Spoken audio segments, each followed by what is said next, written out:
మనలో చాలా మంది భక్తితో దేవుడిని దర్శించుకుంటూ ఉంటారు. అయితే గుడిని సందర్శించే సమయంలో కొన్ని తప్పులు మాత్రం అస్సలు చేయకూడదు. తీర్థం తీసుకునే వేళ కొన్ని తప్పులు చేస్తే మాత్రం నష్టపోక తప్పదు. దేవుడిని పూజించిన తర్వాత తీర్థం తీసుకోవడం వల్ల ఆరోగ్య ప్రయోజనాలు చేకూరే అవకాశం ఉంటుంది. గుడికి వెళితే తీర్థం తప్పనిసరి తీసుకోవాలనే సంగతి తెలిసిందే. తీర్థం తీసుకోవడం వల్ల దేవుని ఆశీర్వాదం మనపై ఉంటుంది. ఎవరైతే తీర్థం తీసుకుంటారో వాళ్ళు హస్త గోకర్ణ ముద్ర వేసి తీర్థం తీసుకోవాల్సి ఉంటుంది. ఈ విధంగా తీసుకుంటే శుభం కలుగుతుందని చెప్తున్నారు. పూజ చేసిన తర్వాత తీర్థం తీసుకుంటే మంచిది.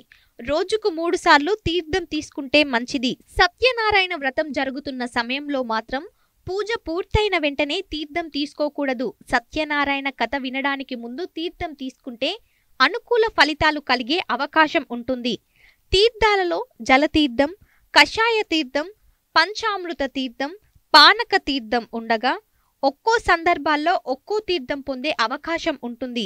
జలతీర్థం తీసుకుంటే అనారోగ్య సమస్యలు దూరం కావడంతో పాటు మరణం సంభవించకుండా ఉంటుంది. సకల పాపాలను తొలగించి శుభ ఫలితాలను కలిగించడంలో జలతీర్థం ఉపయోగపడుతుంది. కషాయ తీర్థం తీసుకుంటే ఆరోగ్య సమస్యలు వచ్చే అవకాశాలు తగ్గుతాయి. తీర్థం తీసుకునే సమయంలో శబ్దం రాకుండా తీసుకోవాలి.